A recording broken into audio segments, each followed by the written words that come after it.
Es esmu ārste homeopāte Anna Kaļķe. Mans šodienas uzdevums ir parunāt par bērna sagatavošanu skolai. Es gribētu divus aspektus pieminēt. Pirmais aspekts būtu bērna fiziskā sagatavošana. Otrs aspekts būtu bērna psihoemocionālā sagatavošana skolai. Ko es domāju ar fizisko sagatavošanu? Fiziskā sagatavošana būtu bērna norūdīšana, fiziskās izturības sagatavotība.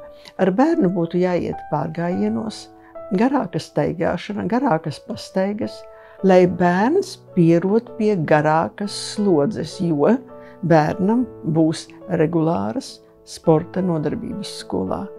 Un nav nekāds noslēpums, ka mūsu bērniem ir problēmas ar fizisko sagatavotību. Un vēl viens no fiziskiem aspektiem būtu tas, visi vecāki zina daudz maz savu bērna veselības stāvokli.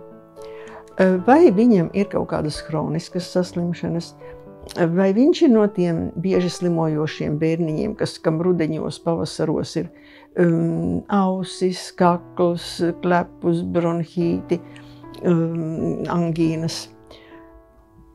Līdz ar to vajadzētu parunāt vai nu ar ģimenes ārstu, vai vērsties pie homeopāta un kaut kādu vieglu profilaksi, lai bērnam ieejot kolektīvā, tur, kur būs 25, 30 bērni, katrs ar savu mikrofloru, katrs ar saviem vīrusiņiem, kuri mums visiem ir lielā daudzumā.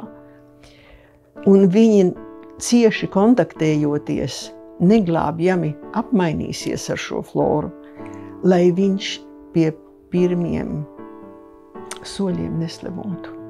Lielāku vērību es gribētu pievērst bērna psihoemocionālajai sagatavotībai, kas ir ļoti svarīgi. Viņš nokļūs jaunā kolektīvā. Katrs bērns ir individualitāte. Un katram ir savs raksturs.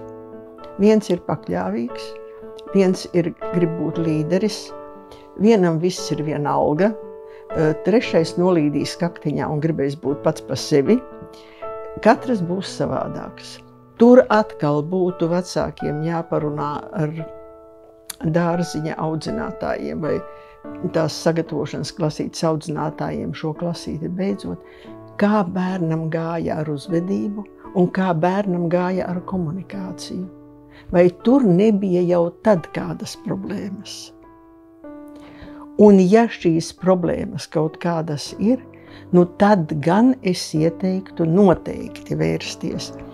Un es pat teiktu labāk pie homeopāta, jo mūsu terapija ir daudz vieglāka, daudz nekaitīgāka, bez blaknēm, un bērni viņu parasti ļoti labi panes.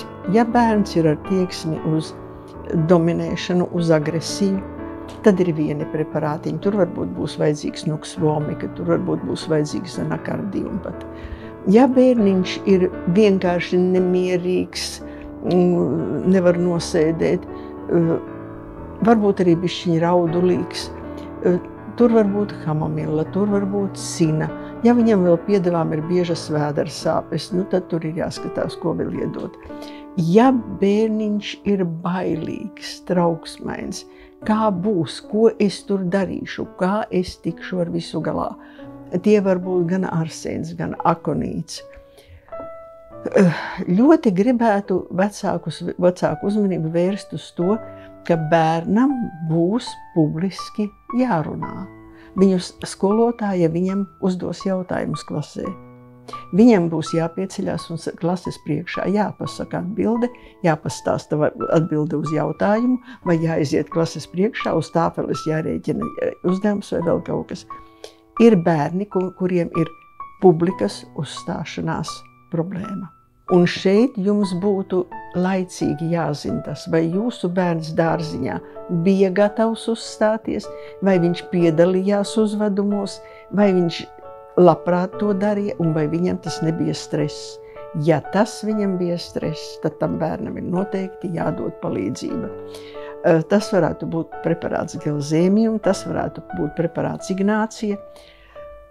Un vispār visvienkāršākie nomierinošie preparātiņi Ignācija, Avēna, tam bērnam palīdzēs iejusties kolektīvā, nesaskatīt apkārtnē draudus, nesaskatīt, ka visi viņam grib darīt pāri, un saprast, ka kolektīvs būtībā ir draudzīgu cilvēku savienība.